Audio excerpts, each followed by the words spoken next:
النهارده ان شاء الله هنركب لكم الجناب بتاعت البيبان الداخليه هتقفل من جوه. طبعا كنا لسه ما قفلناهمش عشان الاوكر دي كانت لسه ما ركبتش.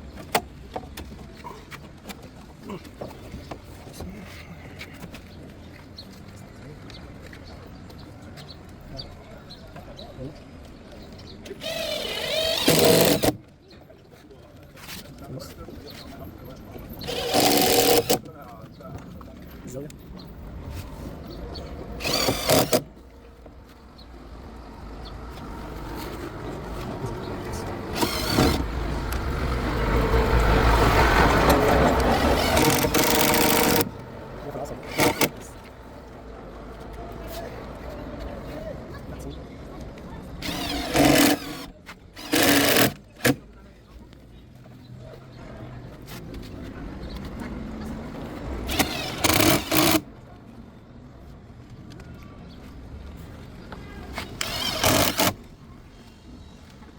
كل حاجه بنعملها على الطبيعه عشان الناس اللي عاوزه تشتغل حتى النص خلاص.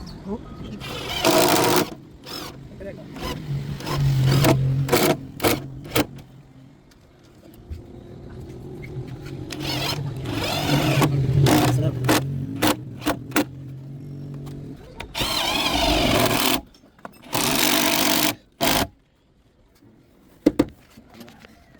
طبعا كده الجنب ده اتقفل اهو، كل ما نقفل فيها حاجه بتظهر معانا.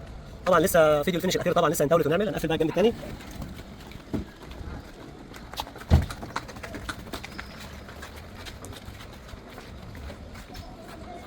الجنب الثاني طبعا هنقفله زي الثاني بالظبط عشان ما نطولش عليكم في الفيديو.